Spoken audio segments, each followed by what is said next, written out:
merci beaucoup ñuy déglu saa su ne bien sûr via Facebook di jaajëfal gars yi nekk diwaanu États-Unis Paris la France waa Italie cat ba cat 14 régions yi ñu ngi leen di béggee bu baax a baax ay tey ñu am fii bien sûr benn groupe mythique ay Zoum ak Paco mu jox la Pinal Gang nii lay def asalaamaaleykum sama gars yi jaajëf waay waaleykum salaam ñu ngi lay di waaw mais gars yi namoon naa leen de ceex ne ca Brown ñoo la raw Fall ay Zoum da ngaa sori micro bi quoi xëccal micro bi mu ñëw ci yow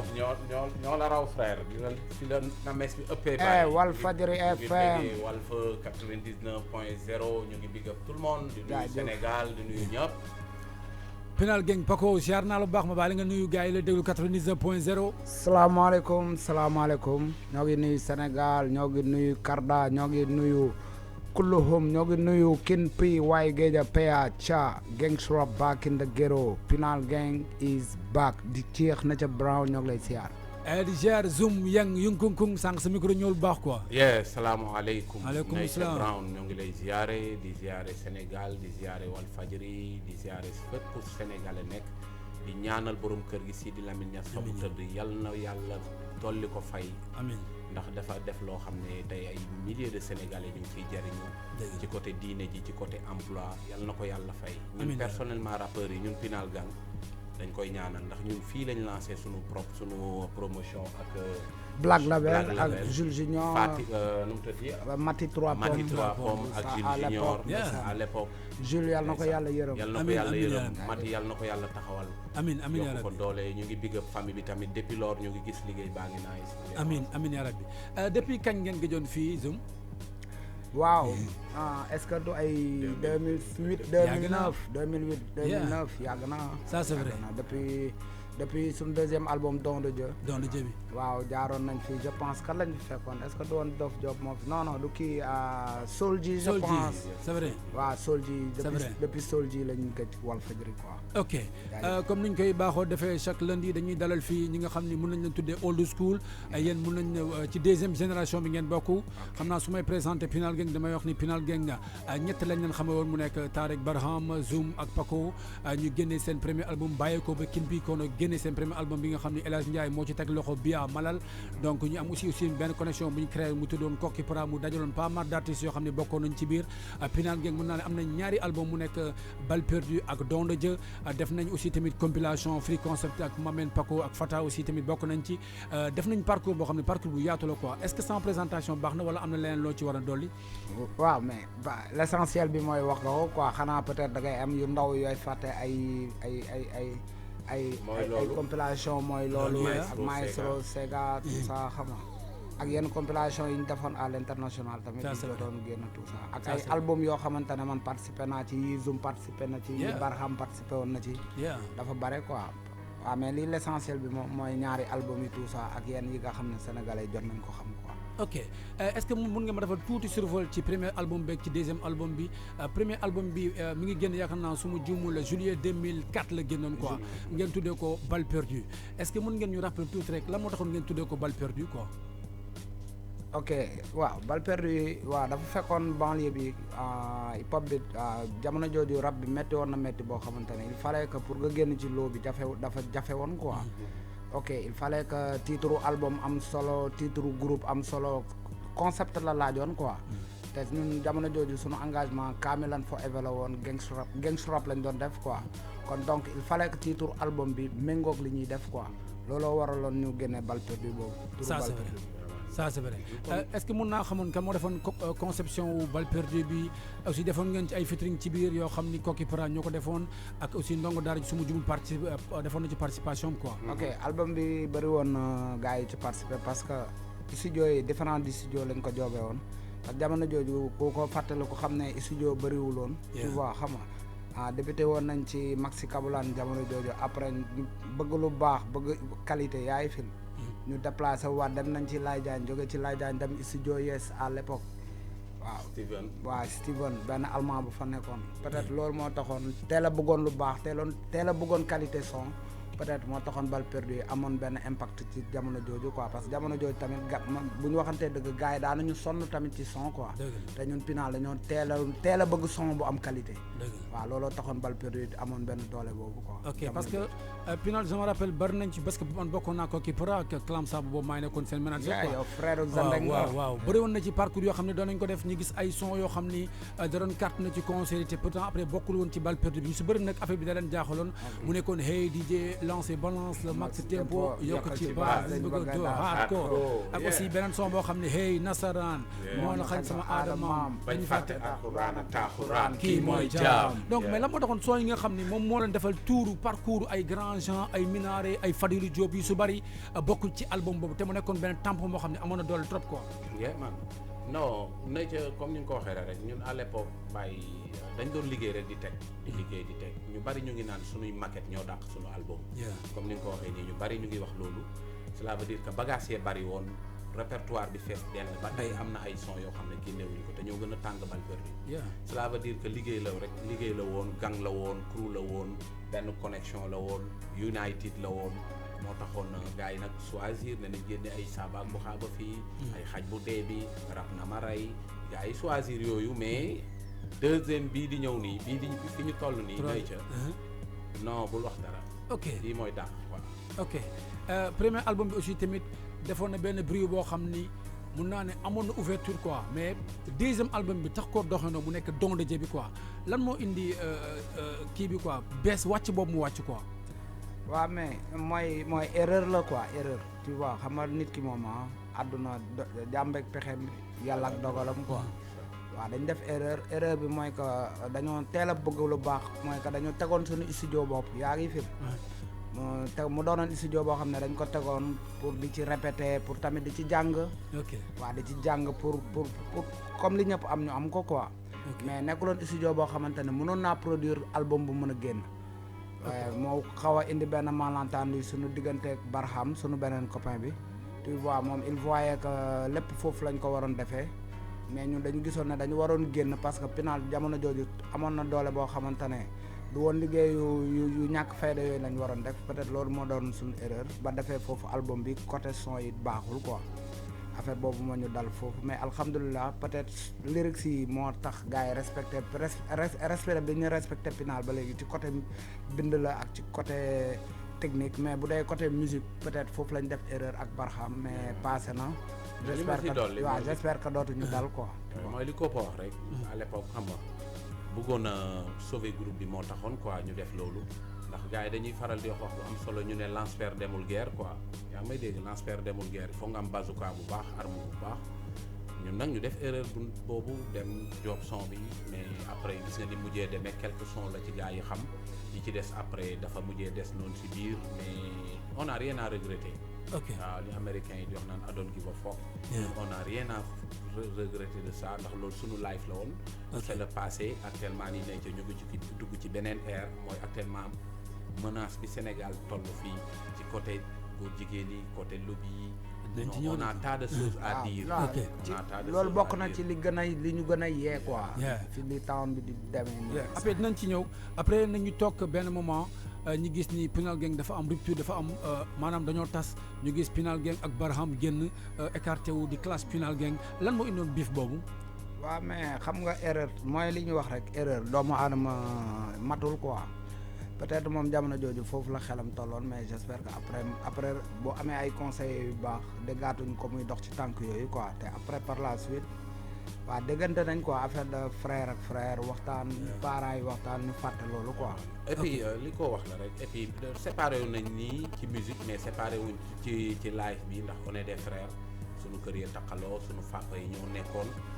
ba ñun ñu juddu ba li am ba United am d'ailleurs sax maa ngi jaale waa famille bi yëpp di leen jaale ndax Barham dafa ñàkk récemment benn grand frère am bu ñuy wax Baboy Jeew sunu grand la ñun ñëpp moo ñu mag tout ça ñoo koy si di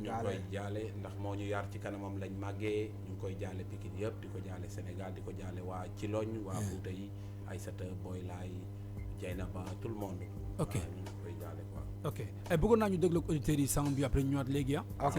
fàttaliku jamono waaw fàttaliku jamono Sikki Malakandoo yow Pinal Gang Walfadjri 2003 2004 Walfadjri yow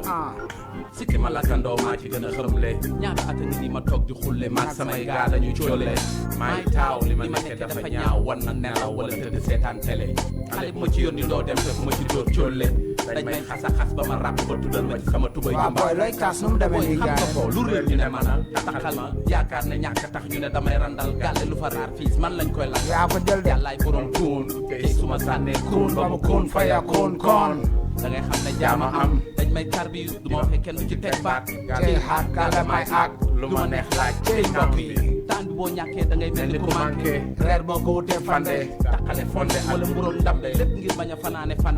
wala karibé dee daaray chemin fara yombe booy toogal xaw nga xam ne lu jot yomb booy dafa jot jafe nga jóg ñafe li nga nekkee moo sampul kër chaque night nga daaji sa liitaru li kër taluma soirée sénégalaise wala make it clap fekk na ma baar ba ma tiim samay bouteille flat déclenché samay shit coow du jib kenn du slip li ngay dund ci gàll bi moo yomb yenn yi da ko war a jomb nekk ci gàll bi doo job luñ teg nga job day yomb ñu mel ni yow rek a tax baada touche bi di yàq sunu der wante boo ci jógul fi ngay toog di ko xore di ko mer ba géej di fer bu fekkee ne sa life ni nga ko nar a jàppee doo ci génn waxkat yi man taluma leen ñoo ma tal wax ju ñaaw jëpp man lañ koy adressé nee nañ maa fi man di fi tux yàlla waay booy yow la wat seese am na sax ay noon yu mu jar juste donne dégraissé merci doon fàttali gars yi encore une fois donc le crew Pinal Gang lañ dalal fii son bi nekk benn saab ak benn bu mu nekk benn son boo xam ne marqué woon na Sénégalais yi donc mu nekk benn son boo xam ne dafay yeete dafa doon alerté lu bari te ci moment yi ba léegi loolu ñu dund quoi donc Zoum est-ce que mën naa xam son bi fan la leen yóbbuwul waaw son bi fi mu ñu yóbbu ndax à l'époque ay jeune lañu woon quoi fi mu ñu yóbbu mooy dañ demoon remarque ne boo yu bari dañuy toog ci dëkk bi di casse di raconter ay histoire di merde amoo profession amoo dara loo qualifié ba pare bu ñu waxee nga naan état tamit bu lay jàppale day fekk yow nga am loo qualifié nekk toog ci yoon téye quoi. ko bu ko defee bu ñëwee ne la yow loo mën ama la bu ko defee laa yow nga wane ne lii laa mën wala nga dem créer sa job mais toog naan caayin bal ba douche ba bool ba dafay ëpp quoi looloo taxoon ñu initier booy ne leen uti leen métier qualifié leen mooy li ma kooku naan du diplôme du métier ba pare bëgg cee génn c'est juste ça quoi ok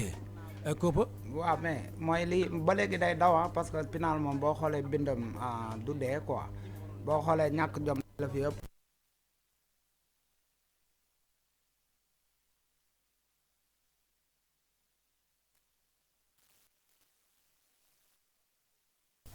Zoum wax rek ndimbal da cay fekk loxol borom waaw boo doo toog ne état gi lekk sunu xaalis waaw dañu war a daf ñu ko war a jox mais jox boobu dafa am fu mu war a jaar dalay fekk nga nekk ci dara voilà boo yor fekkee ne da nga yor comme rappeurs yi li ñuy wax chaque jour état bi fête de la musique bi passé yaay gis gars yi di kaas mais munoo toog sa biir kër wala sa biir studio waaw ma ministère de la culture yëkkati xaalis ne la am il faut nga am foo jaar teg ay structure teg ay kayit mooy bañ a yàccaaral bi rek waaw son bi daal mën nañ ko jàppee bañ a toog bàyyi sa loxo quoi man amul xaar amul toog di las di ñaxtu di taxawaalu non temps bi fi ñu toll nii liñ ci mën a génne mooy ku nekk doon sa président bopp lijjanti ba tegi fu bopp borom kër gi nii lii mu teg yal na ko yàlla fay xaarul kenn daf ko fay teg ko ba ñëpp jàppale ko ba tey mu ngi nii di émettre ñu bëri di ci jariñu jeunesse bi boo yu bëri dañuy toog croiser les bras di casse di rêver Babylone te yow nekkoo ci line bi nga xam ne mooy tax nga tekki yàlla nag wërsëg kenn yoru ko que ça soit muy Macky Sall muy Joe Biden dafa jàng ñoo ñëpp ay jàllo picc pa yooyu noonu ay référence lañ mais booy yi dañuy bëgg a tëb am xaalis ñu lépp fekk leen fi ñu nekk te galéré wuñ mënul nekk foog nga raam champion pour ne ca laf cat mais ni nga arrivé fii xëyoo xëy rek mu ñëw bi nga bëggee bi nga amee objectif da nga cee taxaw dox ko wax ko ba yàlla def li mu def nit c'est comme ça booy yi nag tey nag booy yi carte gee leen yàq pari sportif yi ak taxawaalu gi nanguñu ut job bu dëkk bi yëngatoo ñenn ñi di ci profito loolu du dëgg du yoon nit ñi dañu war a uti xëy booy yi dañu war a uti xëy état bi tamit jàpp si ndax tamit booy yi niñ bëree nekk jeunes yi cag-cag yi ne fi di taqale buum yi ne ci tali bi di leen sonal taw boo liggéey ñu jël tout taw boo liggéey ñu jël du yoon nañ jàppale jeunesse bi Sotiba Icotaf yenn entreprise yi nañ ubbi industrie yi booy job booy tamit bu kii jàppee fii kee jàpp fële yow utile métier qualifié état bi jox la tamit les moyens qu'il faut quoi. mais financement tamit yi état bi di wax tamit ñi nekk secteur informel tamit war nañ leen a bàyyi xel ci loolu quoi. parce que boo bëggee jàppale benn jeune boo xamante ne moo ngi jógee au fond du Sénégal yàlla natt ko jàngul. xamul nan la ñuy bindee projet xamul nan la ñuy tegee jéego. xamul où aller même fan lay dem tey bu amoon projet. ñooñu tamit il faut que état bi tegal leen programme boo xamante ne bu ñu ñëwee dinañ am ñu leen dimbale piloter leen bindal leen pour que loolu noonu nga xamante ne sénégalais yëpp ko bokk ñoom ñu mën cee jot quoi tamit. mais tey boo xoolee nay ca li gën a jafe lañ am mooy tas de jeunesse des millions. xale yi dañoo taxaw ñun léegi bi ñuy ñëw booy yi ñii di jaay ndox ñii di jaay ay sous-vêtements booy mais nañ leen tegal les moyens. mais ci yow géejawaay nga dëkk ñun Pikine lañ juddoo màggee fa mais bandi amatul. bandi amatul léegi booy xam nañ li nekk ci jeel bi xam nañ ne jeel bi boo fa demee convoi nga jëm fii fees na boo demee convoi kenn du la indil añ da ngay dee genn wàllu bandi yëpp ruux nañ ay tapet lañ. yaa ngi fi da ngay mujjee nekk receleur wala dealer. ay 15h22 ñu ngi ci Black Label donc di jaajëfal waa Pinal Gang bu baax a baax Zoum ak Paco. donc just mu nekkoon benn rappel boo xam ne pour gars yi xam ni Pinal Gang ñoom ñoo def sound bi gars yi xamaat ni Pinal Gang ñëwaat nañu is back. 8 ans d' absence 8 ans yoo xam ne gisuñu Pinal Gang gisuñu dara quoi Pinal dafa tasoon ou Pinal fan la newoon quoi. non dafa nekkoon ci ay tolof mooy loolu parce que. membre bu génn ci groupe dafa mel ni benn cër bu génn. par force da koy yëg. mais Paco tamit 8 ans yaa gën a de. waaw mais 8 ans yooyu yëpp. parce que tamit ñun mënuñu jàpp ci musique bi kese. waaw d'un moment donné ay père de famille lañ. yaa ngi fi groupe bi am na gàllankoor moo ci ay problème Zoum dafa dem ci benn société liggéeyi. man tamit il fallait que ma jaayante beneen affaire pour mën a yor sa bopp tu vois. peut-être nii la ko yàlla bëggee woon peut-être moom est-ce que nekkul Barham moom moo nekkoon guidon groupe bi moom tamit parce que dafa bàyyi rek ñu gis 8 ans tamit donc dara doxul quoi. non mais Pinal ku ci nekk am na lu la ci yàlla may. Barham du ma ne amu fi woon solo ku fi amoon solo la parce que am na lu mu fi doon jariñ yaa ngi fi mais tey Pinal mais bennum Zoum mën naa demal boppam. bennum Koba mën naa demal boppam bennum Barham mën naa demal boppam. mais ñett yu doon ànd nekk benn bu ci kenn roccee ko par force dina am lu feeñ. mais alhamdulilah ñoo koy ñaanal yoonam yàlla na ko yàlla leeral quoi. et puis na ci comme li la ko wax rek ñun li am bëgguñu ko woon quoi ndax on est des frères d'abord. li ko wax ñun ñëpp ku ci nekk organe nga ci suñu koor quoi. parce que Barham yéen a takkaloo kër seen papa yi ñoo doon ànd. mais Barham tuddee si boppam moom moo créé turu groupe bi quoi. mais Barham papaam tuddee na yaay Zoum nii doom. sama benn sœur magu Zoum doom. sama benn sœur Dieynaba Jeew. rakku Barham Dieynaba Soumaré sama grande sœur. kon donc loolu nu mu naay see rek mooy gën quoi. musique bi mën na li ñu naan les paroles s'envolent et les écritures restent. ñun léegi bàmmeel yaa ngi nii ba su ne kenn xamul kañ nga fay dem armeel yaa ngi ne. kon donc le passé dañ koy teg ne mais cela veut dire que Barham moom yàlla na ko yàlla defal jàmm. waaw ndax tamit suñu frère la. musique mënuñoo yàqal quoi ndax loolu luy jeex la quoi te ñun day des. ëllëg ñu ngi xool paa yi ni ñu fi bàyyee woon quoi. yàlla na ko yàlla defal jàmm mais pour l'instant ko ñu ngi job ñu ngi continuer li ñu naan rek l'essentiel que l'âme demeure rek mooy Pinal na am quoi. waaw te tamit yàlla baax na ñu ngi diggam nag waa Pikine yëpp ndax nuñ mel waa Pikine la. waa Pikine Ridis tali bu mag tali bu bees. billaay wallaay kin pi koona buñ koy wax Pikine ñun ñoo tax. Pikine ak Géejawaay boo xoolee Pinal Gang P la ak G. day nekk Pikine ak Géejawaay. donc ndax man fii ne ak Géejawaay mais Pikine laa màggee sama life yëpp Pikine la Géejawaay juddoo rek laa fa amee te ñu baax lañ te ñu jàppale kooku mi fa la xam sofra ko malal tuta ñëpp fa lañ màggee quoi xam nga gétoo bi xam nañ ko yàlla def jàmm daal xam nga yow yaa ma gën a xam lii ñoom mooy daam ci biir 8 ans yi ngeen présenté ñu ñaari single benn bi nekkoon Lamba Ji ak Rabu Ndakaaru waaw ci distance su 8 ans yi ñaari single yooyu rek laa ci gis Pinal génnewaat ko ba 2021 ngeen jox ñu 3 single yoo xam ni après nañ ko tegal gars yi léegi ñu déglu ko quoi. ok ñaari single yooyu album la waroon doon quoi. waaw ñoo ko commencé woon di ko job def dara ak Gaston tu vois. ci lañ jot a génne ñaari 3 single la sax Rabu Ndakaaru la Rëkk Day ñoo ko def featuring ak Gaston ak Lamb Ji. Lamb Ji moo ci gënoon siiw quoi parce que jamono jooju coow lamb bëri woon na ci banlieue bi xeex yi bëri woon na rey yi bëri woon na viol yi bëri woon na quoi il fallait que tamit ñu génne loolu. waaw projet album boobu li ko yàq mooy que comme def dara lañ ko doon joobee te par la suite def dara mu dafa amoon problème mooy problème mu gas boobu noonu. problème politique boobu amoon foofu studio bi après existé tul gas dem France. waaw looloo taxoon album boobu mujjul yegg quoi. par la suite nag Zoum xawoon a génn Dakar demoon mission di job ci benn région jegewuñu woon trop pour liggéey quoi. waaw ak mooy li may wax rek ak njaboot. waaw moo waral temps bi ñu ñëwaat nii quoi. Nadia y' a pas de temps à perdre Sénégal fi mu toll nii. chaque seconde boo perte rek yaa ngi ñàkk xaalis wala xam-xam sunu 8 ans yooyu dañ ko nekkoon ci xam àdduna gën a ressourcé wu ndax li la ko wax la am na yoo xam ne yaa ngi jëm mag ngandal tubay dëngal casquette naan rappeur la doxalul kër ngandal tubay ak déglu hardcore taxul biir fees c'était juste ça ñu dem outil ndax sunu parents yi tamit ñu ngi leen di big up ndax comprendre nañ ñu muñal nañ ñu galère gi ñu galère ci rab bi yëpp sunu yaay yi amuñu seen fay barke Seydina Mohamed li ma lay waatal xam la looloo tax ñu jóg nag ale outil job xam ne tamit nit booy woote dara da nga cey njëkk man maa ngi nii ci chantier laa nekk Eiffage laa nekk di yor marteau piqueur xam nga marteau piqueur rëtëtët da lay vibrer boo nekkul der doo ko téye xaaruma kenn ay ceex mënoo di conseiller nit ñi def leen jóg leen liggéey am leen jom ba pare ñu lay romb nga ne gàllas impossible yow jàppoo ci dara waaw jàppoo ci dara te fii rappeurs yi nga ñun duñ genre rappeurs yi yow sol lu naay dugg ci institution yi di daane laate di wër ay sama grand laa jël si woon rendez-vous non ñun dañuy ñàkk dóori yaa ngi may dégg amul kenn ku ñuy xaar ci quoi que ce soit nay ca loolu taxoon ñu dem en même temps gën a ressourcé wu tubaab daf ne mieux vaut tard que jamais ok tubaab loolu la wax léegi nag on est de retour we back en tout cas for the building son bi lamba ji am na lu bëri loo xam ne ay retour yoo xam ne dégg naa ko ci dama bëgg ñu dégg tuuti ak ñu ñëwaat léegi incha allah waaw ana mbëri yow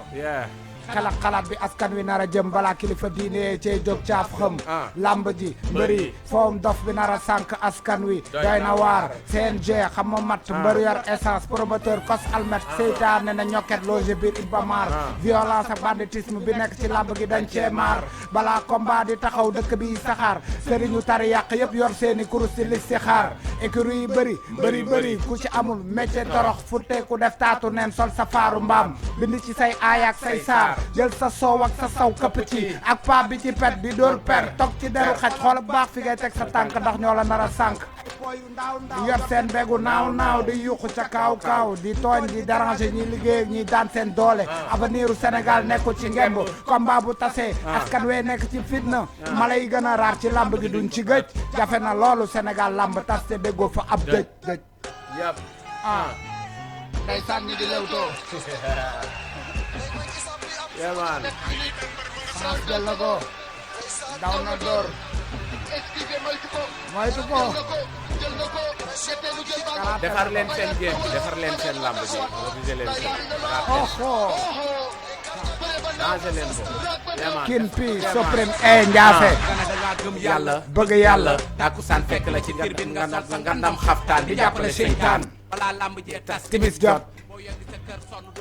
bay safaak wéetal nekk fay warante naan daan naag daanul jàpp naag jàppul bés bu kii jàpp te du bàyyi jàppee boo xalaatee bis buñ lay jullee tëral la taxawal ay sàppee bul ñaan yàlla dee ci làmb doy na gàcce buñ jàngi alxuraan doo jooy xasida doo jooy taysiir doo jooy buñ daanee sa mbër nga jooye jooy ba yooy munoo julli ñaari ràq mais man ngaa toog stade ba sa taadi booy bu ñu yokkee ceeb doo kaas bu courant bi coupé doo kaas bu ñuy wax lu jëmale réew mi kanam doo kaas bu làmb amee gen dajaloo stade di Yuza ak Aras 15h bien sûr 29 minutes donc 30 minutes moo ñu dese pour ñu tàggatoo gars yi mais li mu dégg dafa mel ni mbëri ñoo tas Pinal Gang quoi parce que après gars yi bañ pare yéen ak mbëri dëkk ngeen classe mbëri non bul wax loolu mbëri Balla Gaye donc moo takk seen cousine non Balla Gaye sunu goro la quoi gars yi tas Pinal Gang quoi mais Balla de guerre sama gaañ la Bac Seras sama gaañ la dama leen di fréquenté lañ Modou ñoo tout le monde mais dëgg moom bu jotee rek wax ko quoi ñun waxuñu pour yàq làmb ji yàqaluñ kenn on n'est pas là pour yàqal kenn li laa la taake naan bul ma yàqal ñun on n'est pas là pour yàqal kenn mais dëgg bu jotee da nga koy wax sport yëpp dañ leen a corriger defar leen ranger leen mbëri c'est des frères dañuy participer ci développement bi dañuy jënd ceeb dañuy fay taxe ñu def lépp mais nañu ranger seen làmb ji bu làmb tasee nit ñi ne ci fitna jaaykat bi nga xam ne sénégalais de lambda bi taxale nga yàqal ko jam yenn boy di sàcc simol bi mais tamit est-ce que nekkul état moo war a régulariser affaire bi quoi mais bien sûr loolu dëgg mais li sum wax keroog rek NBA gars yi dañ ko organiser sport la kese mais maam boo déggee temps yi problème mu état bi gars yi di wax les problème mu nervi yi mais manque d'organisation moo tax nervi yi am ci làmb c'est ça ne problème mu nervi yi ñun bi ñuy wax làmb boobu gars yi xalaatuñu woon ne tey nervi yi dinañ doon ay arme blanche bay dal ci kaw askan wi di leen dóor mais ceex na ca bran 1000 mbër 30 di ci bëre par saison 400 et quelques yëpp nekk en galère doon ay gars yoo xamante ne ay ponkal lañ ay sadik mais ñooñu 3000 licences au 2000 am problème mu lekk di entraîner di yëkkati ay fer am problème mu weccet mais buñ la joxee benn 15000 francs ne la kaay jaay doole da ngay jaay doole parce que tu es en galère. ndax ñaara am xam-xam du xam-xam dañ koy nekk ci biir mais doole day fës yow téye vous êtes costaud kuy génn ne la wala jox la 10 000 15 000 booy njaga jóob boobu ñu fi rayal sama koñ Pikine lan lañ ko rayee weccet ah yaa ngi dégg 25000 25 weccet nga dem sacrifié wu état bi moo war a régulariser lamb ji récemment combat yi am fii arène nationale ay yow nan nga ñëwee di supporter nit ñu daan ko xanaa fair play amatul nga buddi 16 ya di ko sànni te sanctionné wuñ pas lutteur bi mais ñi def loolu mën nañ leen a seppi ndax dëkk bi ñun on est tous surveillés caméra yaa ngi fi wala waaw sanction bu amul du dem mbëri tamit régulariser na football day am feuille de route nga wane ne man ñii mooy sama staff préparateur physique lutteur mais lu tax est-ce que nu mu tati écurie bu ne mënta yónnee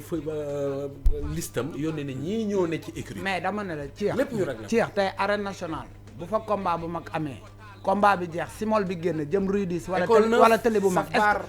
mbooloo mu toll noonu est-ce que police su Pikine mën na leen a téye non wala 10 éléments yi nekk police su Pikine est-ce que mën nañoo téye plus de 1000 personnes man dinaa nekk agent di dugg ci simol booy di ma faat du ma xam kan moo ma yàq du ma ko def risque la quoi gis nga sécurité d'abord mbër yi dañ leen war a defaral seen game bi ndax dañuy am xaalis te ñooy mayante xaalis ñoom ñoo war a toog initier nit ñi wax ak nit ñi ne leen régler leen jël say nit et conscientiser leen ñu ngi nii di wax ci waxu Covid bi ñu naan mbër yi ñu ngi lancé c'est vrai baax na ndax ay idole lañ war nañoo mën a wax ne nit ñi sol leen masque mais nañ ñoom nañ wax ak seen public bi mais pourquoi pas mbër yi duñu wax ak mbooloo mi nga xamante ne bu làmb jeexee askan wi duñu am jàmm pourquoi pas balaa seen combat di daw ñu wax ak ñu conférence de presse yi ñuy def yooyu di bëree ka xeex ak yooyu noonu ñu toog ne waa mais gars yi xoola bu affaire bi fair play lañ bu ma daanee jàpp leen ci bu yenn bu kee daanee jàpp leen ci bu leen xeex mais da ngay gis public gu Pikine daw dugg Géejawaay public gu Géejawaay daw dugg Pikine xale yi jigéen yi nga xamante ne ñoo topp ci bëgg benn Modou Lo di daw ñu sànni ci biir suufu taatu oto yi violé wala taatu suufu taabal yi fët ñu def la xaru yow da ngay nekk Pikine agressé sa sœuru copain bi nekk Géejawaay deme nga dégg na jam nañ fa nit fekk yow mi nekkoon ci simol bi yow ak say gars yéen a këf portable bi yéen a ko jam mais c'est que yaay fi mais pourtant d'habitude mais xam nga ci ñun lan moo ñu tax ñu gën a dénoncer loolu mais simol bi du jaar mukk yoonu Almadi wala yoonu place de l'Indépendance fi borom xaalis yi nekk waaw parce que banlieue bi lañ nekkee quoi nous sommes les fous du village léegi yow boo ñoddee nag la bëgg nekk le fou du village ñu jox la tout ce qui est ordure ñun lañ sànni sunu arène bi Ablaye Wade da ko defoon si juste ndax bëggoon soxla woon na mbëri defal leen ko mais mbëri yaa ko doon laaj waaw ñoo ko doon laaj au lieu ñu yóbbu ñu foo xam ne au moins mais booy école 9 dañu sonn ñun fa lañu màggee école 9 li ñu lay wax ñëpp xam nañ ko lu tax yóbbuñu ko jam ñaajo lu tax yóbbuñu ko jam ñaajo pour day sori fa day sori jam ñaajo public quoi équipe nationale parce que waa Pikine ñoo ko doon laaj tamit non mais lamb li muy doxee basketball doxew ko te basketball bu ñu organisé dañuy dem ba jam ñaajo pass non mais basket c'est international te lamb c'est national quoi non mais lamb li muy produire Sénégal liñ leen di ci benn centre boo xam ne dama ne la lamb budget bi ci état di dugal fii Sénégal ak li muy génn ci xaalis basketu Sénégal génnewu ko mais ma jox la ci benn affaire nayta li kii wax ndax gars yi boo xoolee lan lañ wax dëkk bi ñu ko doon yëngal mbër yi la amuñu ay lutteurs mooy événement 8 mars yi xam nga loolu lañ doon wax kon donc pour l'instant promoteur yëpp a ngi ci biir game bi ndax gars yi mën na jël xaalis sax jox ko promoteur yi ne leen aywa songu leen tëgg leen Gaston déjà yaa ngi dégg ñu naan Macky Sall la ko jox xaalis gas sunu tons te bokkoon nag moom benn plateau bañ xuloo lañ mujjee ma ak moom mais c'est la vérité na ca léegi ñoom promoteurs yi lutteurs yi ñoom ñooy toog xoolal tëj arène bi 1 mois 8 kilos ne ñoom dañu bëgg a defar seen game ndax game bee leen di may xaalis mbëri ñooy mayante xaalis dee ci am mën na ñàkk li ma wax sànq NBA yi koñ boo dugg Amérique am na terrain basket mais dañ ko régulariser boo bëggee dem NBA da ngay jaar université am xam-xam jour NBA boo jël mën naa nekk direct chef d'entreprise waaw mais loolu mooy xam-xam lu tax mënuñu jël bëri ku bëgg am licence faw nga jàng étude par force jaar université ñu commencé ko c'est que lamb nu mu ñëwee Sénégal affaire de gladiateur loolu affaire de mais nay ca football bi sax da nga daan dugal ñëpp dugandoo sa mbax loo demal 1900 actuellement du yomb 1900 non lépp dañ koy régler nay ca affaire américain la yes weekend tout est possible adduna booy Dakar fii ay àll fi newoon ay ñoo ñaay ki golo dañoo ñëw gor ko defar ko mbër yi ñoo war a defar seen game bi affaire bi sérieux ñuy am kaañ mel ni ay McGregor ak ñiy def box am moonin nekk ay milliardaire investir mais game boo xam ne kenn ay jariñu ñaar 10 moom ak manager am ñi ci écrit bi dañuy wër naan nay ca Zoom wala tous les Sénégalais yi leen di jox lu ñu lekk nañ waxante dëgg wala dem ci maire bi mu may la 50 ci set jëlal la ñaari njaga njaay nga lekk ko 1 mois mu jeex ñaar lañ war a defar game bi ñoom dañ war a defar seen jeu bi man yaa ko wax man sama jàpp sama cousine daf jëkkëram mbër la am na fa nekk di ko wax yow xam nga Balla sama goro la c'est la famille Boury Bathily c'est la famille ñoo bokk famille yaa ma dégg xole 100% jeex na soninke la yaa ma dégg maa ngi koy big up moom Boury waaw di ko waa ak xubaare beeg waaw mooy loolu yaa ma gën a xam mais yooyu amul solo dëgg bu jotee dañ koy wax ñun ñëpp on est des frères nañ defar game bi nañ ko defar nañ defar seen jeu bi ok merci beaucoup nañ defar game bi donc mu nekkoon benn briefing boo xam ne ci lamb ji la génn ak rabu Ndakaar waroon na ci ñëw mais temps bi moo ñu xaw a xoj ñu toog ba 2021 Pinal Gang indi ñu ñetti single yoo xam ne est-ce que dina yombaat ñëwaatu Pinal Gang li nga xam ne tout le temps mi ngi évoluer trap ñoo na fi drill mi ngi fi actuellement Pinal Gang war a ñëwaat nag nekkaat fu mu nekkoon ko est-ce que dina yomb Zoum waaw mais lépp liggéey la rek ndax tamit nee nañ lépp dañ koy defar rek perfectionné ko mun ay sat Zoum affaire yombul de Zoum ñun fañ nekkoon même bu ñu benn nit di cons ñuy jaamu yàlla ci kooku sax baax na ndax musique tamit jaamu yàlla tamit mu ngi ci de même bu dee 1% wala 2% ndax yow mën nga wax benn wax buy defar nit man li ma gën a encouragé benn nit wax na ma ne man maa tax benn maire mu ne ma saabaak buxaaba sax moo tax doomam uti xëy ndax dafa ne du diplôme du métier bëgg cee génn kooku mii moo ko wax yaa ngi dégg mu ne doom ji dégg nga ñi ñuy wax de doom ji xëy dellu ci métier benn booy Pikine la bu toogoon rek ne las bàyyi métier am na métier ndax tailleur la mais commencé woon di déquincer di dugg ci yeneen ok ci gis nga waaw àdduna moo demee noonu àdduna léppay évoluer tey dañuy kontaan buñ gisee mouvement hip hop bi yegg si fii mu yegg buñ dañuy kontaan ci gis musique bi changé mais teewul ñun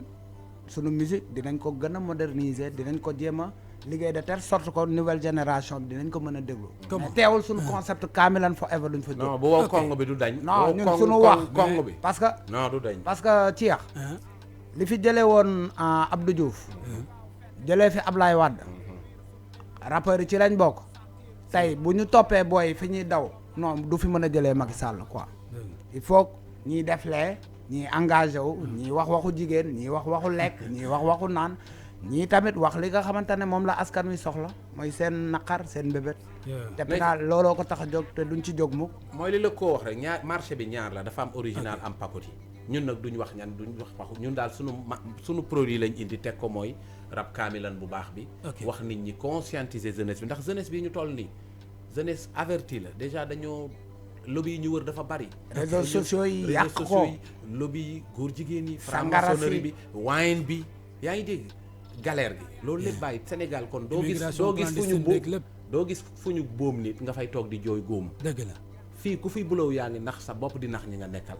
tey bi dëkk bi yëngatoo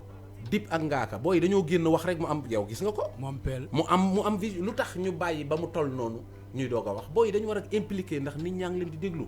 nouvelle génération bi seeni saayis ñu ngi leen di déglu mën nañ wax booy bi moytul drogue moytul góor jigéen moytul góoy guy liisal ak lipo lèvre ak di wéeg tent bopp bi mais ñoom seen génération lañ tollool dañu war a wax ñoom nag bu ñu waxul ñun on est là pour wax ni mu gën a naayisee conscientiser booy yi te di leen encouragé ndax booy yi tamit am nañ chance ndax organiser nañ seen business mu ngi dox booy ñu ngi am moonin bi ñuy am nii ñun suñu génération laajal ku la neex bépp MC amuñoon chance bi booy ñu ngi feesal stade yi booy YouTube bi gis nga ñu ngi ciy fayeeku sponsor yaa ngi daw di ñëw mais nañ ci boole message Thione Seck Baye Wally Seck lan la wax woy mooy bu yeetewul ay naxaate la mais doom ji lan lay def actuellement ndax nit ñi c'est juste ça ñun bu war ñoo ni roog mbalax maan yi rappeur mais dafa war di yeete ak di yeete gaa yi commencé di job ay jolof bit ak yooyu di ko samplé ak ay mbalax yu saf-sap yoo xam ni mun ta ñàkk kooku wax na la mun ta ñàkk musique bi ñun mën sunu na son mais bu Toro yàggee Sall est-ce que après duñu def mbalax carrément tamit bu yàggee non c'est que loolu problème mu ingénieur yi la ak problème mu choix wu rappeur bi li nga bëgg ñun par exemple sunu son Toro Sall ñoo ngi samplé tama ci biir mais gis nga tama bi ban gamme lay joué gamme hip hop lay joué. dafa làqu ci biir quoi. waaw mais gamme hip hop lay joué. gamme hip hop de temps tak gun tak lay joué. bëgg naa ñu dem déglu premier single bi ñëwaat léegi Paco ah. ok merci beaucoup merci ñu déglu 99.0 ça nous reste que 10 minutes donc sound bi tudd Sangara ngeen def ko Rock Team Music avec Polyman en featuring avec. big up Rock Team. Youssou Makanji ñoo ngi big up waa Sicap Mbao ñoom Makanji tout le monde ñoo ngi big up gaa yëpp. ok ñu gis seen troisième single yi da ngeen ciy boole Sangara lu tax ngeen def soundu Sangara. waaw mais récemment yaa ngi gis ñoo ngi wax ne Sénégal fait partie des xawma 3 pays yi gën a mën a consommer alcool en Afrique. 30 millions de litres consommés. fii lañ koy naanee biir Sénégal. en Afrique de l'Ouest. si dégg nga loolu. dëkku maam li maamu bi. waaw dëkku borom Touba dëkku Sidi Hadj Malick. c'est parce que. waaw ñi ko fiy jariñoo majeure partie bi c'est des musulmans mais en dehors de cela fii du république islamique ku nekk mën nga dund sa dund mais yow mi nekk xam ne yow lii ñu la indil poson la buñ teg sa kanam. yow jeune bi yaay conscient Sangara déggoo mën la caay-caayu golo ak ni nga solo génn nice dëpp froissé amul solo da nga koy naan mu naan sa xel boo ko naanee rek day naan sa xel day yóbbu sa xel jeex na taag Sangara mu ngi toj banlieue bi mooy li ma la wax Sangara lañ mais du banlieue bi en simple parce que Sénégal mais ñun ñoo mooy li ma la wax rek ñun ñoo ñu sonn fii gars yi dañuy mel ni bëgguñu ghetto bi avancé ay alimentation ay paris sportif ay daaka ay kalando mel ni booy dañ ne yéen toog leen foofu di drogué rek dee leen naan di mandi di taxawaalu di yàqu ñun suñuy doom di leen tëj di leen génne suñuy doom jàngi ëllëg ñu ñëw jiitewaat leen yow mi nekk doomu bi ghetto nit ku baax day xam boppam xam fi nga jóge xam liñ la yéene ku ñu yekkal ci gaalu xaj bu ci buñ dafa fekk Sangara yi point yi ñu tegal yëpp pour booy yàqu la banlieue bi da nga jàpp ne ay ndëgg sa rek la quoi bien sûr na ci bëgg nañ ñuy nekk les fous du village rek comme ni ma la koy waxee nekk les cinglés rek bés bu ne ñu ñuy exploité bu élection jubsee ñu ñëw tuur booy yi weccet li ko wax jiite ay ponkal buub koñ bi faj sol leen fay nervi buumu banlieue bi booy bu jeexee ñu indil la Sangara indil la carte booy yi xamuñu fan la ñuy jaar sax pour déposer projet barke Seydina Mohamed ghetto bi dañoo sonn ba pare ñu tegal leen ay wine booy yi di naan di yàqu te Sangara ma doon la ci benn affaire Sangara du yàq lu dul du ndaanaan rek lay yàq ku am avenir ku intelligent ku bokk ci famille bu baax ku ñu yaakaar kon donc dañu war a taxaw jóg ci wine gi ci dëkk bi ñun yàqaluñu kenn mais c'est la vérité waaw mais à 1100 francs de mandé non jeex imagine toi 1100 francs boo ko amee am nga benn demi litre u jean 1100 francs 4 personnes buñ ko naanee mën nañoo mandé mais pourquoi duñ ko seeral buñ ko seeralee booy duñ ko naan wala ñi koy naan day fekk mu doon ñu am jom di liggéey di fayeeku weer xoola buntu école yi ci xoola buntu école yi la ñu teg alimentation bu jàkkaarloog école yi mais tamit baar yeeg fu ñu ko munti jaayee tamit fekk si wul nit ñi maanaam doxul ñëw quoi nit ñee ko fekk non licence bi yomb licence bi moo yomb bu fekkee ne tey da ngay am bras long dem ci préfet wala nga dem ci gouverneur wala say nga am ay nit ñu baax ñu nekk ci état bi nga def sa nga ñëw ci koñ boo xamante ne ñooñu niñ yàgg a yaree seen doom yi par exemple bëri na ay gars yoo xamante ne baar yi nekk seen koñ neexu leen kalandoo yi nekk seen koñ neexu leen mënuñ ci dara mais mënuñ ci dara doole lañ leen di jaay parce que ka ko moom ubbi ko moo leen ëpp doole sañu ñoo wax par exemple saf baar bi nekk Pikine paa yi nekk foofu ci wetu jumaa ji nga xamante ne moo ngi jàkkaarloo Pikine Rue 10 mais fajar gi paa yi bu ñuy julli dañuy romb buntu baar ñun ñu nekk bañ nekkee xale ba niñ toll mais amul lettre bu paa yi bindul pour ñu tëj baar boobu te borom baar boobu moo ngi Guinée Bissau la dëkk dooleem ak alalam moo fa bàyyi baar boobu ba léegi soundu Sangara bi dafa nekk benn sound boo xam ni alerte la dafay conscientiser parce que Sangara mun na tax nit di agressé mun na tax nit sax violé doom te du ci xam dara boo demee tribunal 90% cas yu bëri boo laajtee cas d'ivresse lañ lay wax état d'ivresse ok état d'ivresse gars yu bëri ñoo ngi ci jeel bi dañuy yeew lu ñu xam lu ñu def gars yi yeew ñu ne la rey nga sa frère xam nga nan lañ ko tuddee umul xabaayis mooy nday ñaawteef lépp loo bañ a def boo waaye ne mën nga ko def respect bi daw nii suñu diggante nii bu ma ñamoon dara xoromu tuuti tàkkamti ko léegi ma commencé laa dépassé benn paa nee na ma boo bañee nit ba bëgg koo yàq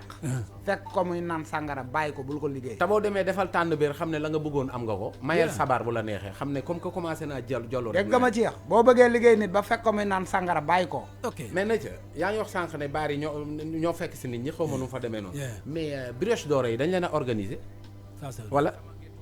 lu tax mënuñu ko organiser baar yi am licence mu leer fii naanukaay la boo demee nga naan mais fu waay ubbi sàngara fu neex ay baaru clandestin bari na mais Cheikh imagine toi benn doomu baadoola boo xamante ne benn demi bu 1100 francs lay jënd pour naan ko ci mbedd fu ko neex mais policier bi nga xamante ne moo ko jàpp ci mbedd mi 7000 francs la koy demander pour bàyyi ko mu dem mais doomu baadoola buy naan buteelu sàngara bi jar 1100 francs fan la jëlee 7000 francs bu mu fayee moo tax buumu banlieue bi naankatu sàngara si la ñuy wër naankatu sàngara ban njëriñ la am naankatu sàngara lan la mën a def en tout cas baaxul naa ko Cheikh ñaata doomu aadama ñooy dee hôpital Fann maladie infectieuse laajal zoom récemment suñ benn copain Mohamed yàlla ko yàlla yërëm biñu demee Fann di ko seeti bañ gisee la fa sàngara def lañ ne noonu faw ñu maladie infectieuse la cirrhose de la amoon yàlla ko yàlla yërëm Ahmed Diop yàlla ko yàlla yërëm ak suñu copain yi wàcc yëpp ci affaire u sàngara yàlla leen yàlla yërëm dem nañ dem seeti suñu deuxième encore une fois son donc mu nekk Toro Sall après ak prési prési Sopre maa ngi lay bigal magum waa Olba waa Mbarma Pikine Zibi Bézi Kala waa école Bézi Papa Ndoy waa Pikine Rue 10 waa Guédiawaye Zos di courage waa yeneen victoire a ngi ñëw Job Sabran Serifou Rock Team Music Papa Boy Djiné waaw ndam laa ngi ñëw li ñëw mooy dàq never give up ma bul fi wax 3e mandat bu ko fi tudd jàppale ñu rek dañoo bëgg a jàmm Sénégal donc son mi ngi tudd Toro Sall pourquoi Toro Sall laaj ko zoom waaw Toro Sall waaw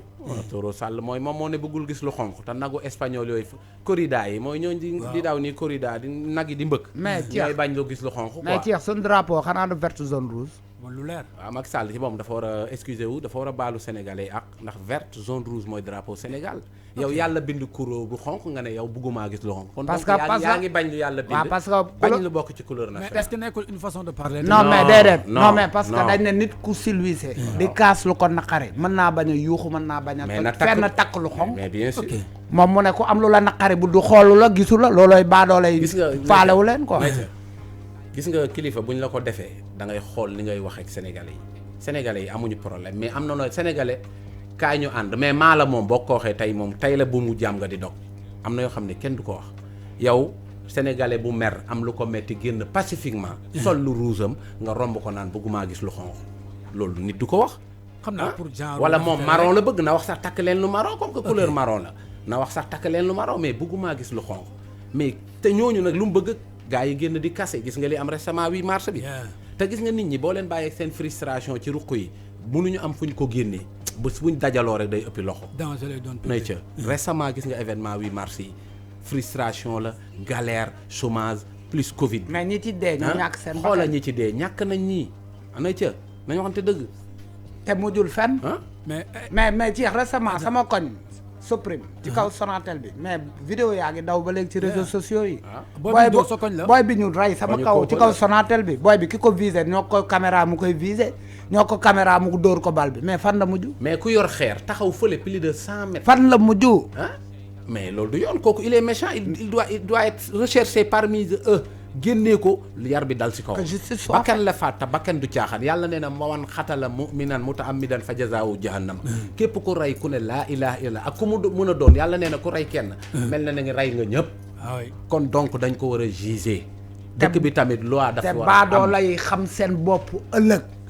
sunu benn parce que Macky Sall bii nii ñu faral tey ñu faraloon démb tey moo toog di ñu setaan parce que Zoom doon na campagne al Macky Sall mais bien sûr ñun di ma la ko waxee ñun du ñu ay hypocrite luñ dugg dañ ciy saf mais luñ génn tamit day leer amul affaire de demi mesure Macky Sall ñëpp la trahir ñun dañoo jóg sonn ci campagne ci wax ne mais Zoom mun nga jàpp ne trahison la mais pourtant mi ngi liggéey TER baa ngi fi BRT baa ngi fi ak yeneen emploi des jeunes TER bi mu ngi à terre problème bi bàyyi goudron kenn du ko lekk train kenn du ko lekk teer boo xam ne yow teer bi yow gis nga ko ni mel Colobane romb nga ko ba gis ko ni mel yow teer bi poussière dañ koy non ban poussière yow loo jënd teg ko plus de 3 ans mënut a daw na ci problème bi sax ban njëriñ la am problème bi du problème mu poussière du priorité ñun Sénégal suñu problème lekk ak naan la santé tàllal raay bi ba ginnaaw Casamance lu ñor ñu teg ko ci mu ñëw Dakar ñu koy ku yor marchandise mu mën a ñëw tubaab bi nga yaakaar bu tegoon chemin de fer bi pour mën a sàcc la de lu ñor Saalum Kaolack Bakel mu teg ko ci dugal ko port mu dem mais looy defee benn 1000 milliards ci distance su Dakar Diamniadio ban njëriñ la AIBD amul sens frère galère gi terre Sénégal du Dakar tamit yow créer emploi jeunesse bi lañu wax na créer usine entreprise yi ubbi ok mën a jël plus de 2000 à 1000 jeunes mais Cheikh bàyyi ma wax la benn affaire Cheikh mais ñun lan la ñuy doyee teer ak ay yenn affaire yu ñàkk fayda yi mais moyen de transport la non waa d'accord transport balaa nga ciy dugg fekk sa biir fees balaa ngay dugg ci oto wala ngay dawal Cheikh mais Cheikh dama ci secteur u santé bi nga xool ni waa santé di dundee tey boo feebaroon nga dem CTO nga xam ne Sénégal am nañ priorité leneen lu dul ay teer démb laa dem CTO dajeeg benn gars di waxtaan ak moom ne ko mais yéen seen facturation yi nii la mel doy na waar mu ne ñun nii lañ par force faw mu cher parce que ñun hôpital bi ñooy fayal suñu bopp ñuy raxas ñooy fayal suñu bopp vigile ñooy fayal suñu bopp lépp ma ne ko non mais état Sénégal lan la leen di defal mu ne dara mais lu toll ni santé wér-gu-yaram doomu aadama yi mu nekk priorité xoola mënut a doy lan la ñuy doy ay teer Kébémer récemment amul xale yu fa dee ndax benn fuite lañ wax fuite bu am foofu lan la ñuy doyee teer nawet bi dugg Kolda classe yëpp daanu nañ ay école sax classe yu baax amul ci àll bi dafa am lu ma la wax sànq ma ne la fu ñu rey nit kenn du fa jooy góom fii Sénégal actuellement xam nga lan la jeunesse bi soxla liggéey d'accord faw nga xàll yoon pour mën a dem liggéey mais président mi ngi ci ne emploi des jeunes mi ngi ñëw emploi kañ lay ñëw du yàgg président ba mu toogee ba léegi ñaata at la ñun date délai beeg non Cheikh ñaata at la président toog non yàgg na mais dese 3 ans ne moo ngi ñëw te ñetti at a ko fi dese moom da koy def peut-être dem parce que président non soxlawuñu loolu non def ko ba pare dem président dafa ne xam nga ne du def 3e mandat moom tamit loolu xam waaw ñun pour l'instant non daf ko sañul sax ñun ñu ngi jàpp ci li mboxoon ba léegi ñun ñu ngi jàpp ci la mboxoon ba léegi ñun gëm nañ ko sañul comme que moom moo fi doon wax ay waxu Firawna ak Moussa ak affaire yu mel noonu na fàtte ne nag Firawna tamit moo dundal Moussa mu lekk ceebam laal soosam capp lekk noos ci moom ba pare yenu ko ba mu weex dóor ci suuf moom boo moytul ki koy daan sax xamu ko en tout cas est-ce que xam nga olof dafa am lu mu wax olof nee na garab guy doon guy lawbe du ko gis sax ba koy gor gis nga ki war a dugg fële kenn xamul kan la ci te dafa war a bàyyi xel dafa war a may booy jàmm liggéey kere xëy jeunesse bi bàyyi duma waate beeg kojaate beeg mbéjaate bi yooyu lañ war a baax la war a baax te bàyyi nopp bañ a bàyyi nopp ancien pas transhumant naa fekk seytaane yi nga xamante ne jëriñu Sénégal dara ñoom ñooñu paay yu ay ñas ak consort googu la war a bàyyi te topp ay Alioune Badara Cissé ak ay Moustapha Cissé Lo ndax daaru paa yooyu noonu ay nitu dëgg lañ Cissé Lo waxu fi woon récemment ne suñu état bi état voyou la ay drogue dealer paa boobu man dama ko mais récemment drogue yi dugg nii ak ni mu ne tolleeg maalee beeg faux billets yi da ngay xam ne paa bi li mu wax dëgg la Macky Sall xam nga lan la war a def changer garde-robe am li ñuy wax changer garde-robe armoire am la war a nettoyer paa yi ko wër ak yenn gars yi indi ay nit yu sérieux yu ay jeunes dàq paa yi yàq temps bi paa yi seen wàll daa wëy day mel ni nga bëgg a indi oto mbottu jamono ji 4x4 over yi nekk paa yi ay oto mbottu lañ dañ war a tëddi jaamu yàlla def ay astaghfirullah ndax li ñu def ci dégâts lépp ñoom li ñu xam ak li yàlla xam dañoo war a tuubi ndax di bàmmeel jege na de kenn xamul na kañ ngay dee merci 2 minutes moo ñu dese gars yi ngeen wax ma projet yi fu ñu toll ak album bi kañ la war a génn ban yan studio ngeen di joobal ak yan aussi tamit ngeen prévoir pour def vidéo quoi waaw ok ñoo ngi sant sénégalais yi ñoo ngi baalu ñëpp àq waaw di baal ñëpp àq di wax ne gars yi 3 singles yi génne nañ ko ci labelu Rock Team Music buñ duggee ci plateforme yëpp nañ ko fa fekk buñ duggee YouTube nañ ko fa fekk album bi c'est pour bientôt vidéo bi waaw du génn ci weer wi incha allah waaw après li ci des lépp gi ci loxo Cheikh Nature Brown ku ci bëgg a xam dara na la woo yow di ko waaw yaa koy manager affaire yaa ngi ci yow en tout cas Thialé bu Flam ji mi ngi leen di jaajëfal koy jaajëfal mais ñoom nañ ñëwaat dañ leen soxla si game bi ñamu mbaam tamit ñu ngi leen di big up de passage ñoo ngi teg lu nice pour jeunesse bi récemment teg nañ AD benn affaire mais ñun empêchement moo tax ñu demuñu c'est bien gars yi fi ngeen ko teg noonu la jàppale jeunesse bi jàppale next generation ñoo ngi jégalu samedi passé waa ginnaaw raay waroon nañ jaar mais dañu nekk ci album xam nga di préparé wu di big up ñëpp nag kim pikkoona Guédiawaye Sénégal jaajëf et puis Cheikh may ma def benn la affaire bu ndaw état bi nañ defar àll bi ndax àll bi mooy grenier bi mooy dundal Dakar ñëpp a ngi Dakar dajaloo fi ndax àll bi mënatuñoo bay sonn nañ amuñu infrastructure li koopa di wax famille bu ñuy dem dañuy accoucher ci ay saret lañ leen waaye classe salle de classe yi ay bant la ngelaw taw bi passé daaneel na gars yi di dawal fi ay 4x4 75 millions ba pare naan bëgg nañ peuple bi député yi tamit ay vrai défiant lañ taxawaluñ fi askan wi ndax ñoom dañ leen a fal ba pare seen intérêt li fi des tax faaleetuñ askan wi ñëpp nag ñoom nee nañ député Macky Sall la surtout le gars waajooju moo njëkk a loi terrorisme ci moom la waroon njëkk a daal dunguru moom mu di wax waxu jaasi biir assemblée xam-xam la mais pas turu jaasi kooku lañ war a njëkk a dal ci kawam ñu ngi big up sénégalais yi di ñaan jàmm ci réew mi ku nar a taal Sénégal yal na nga tàkk bëccëgu ndara kàmb yal na fi yàlla dolli jàmm merci beaucoup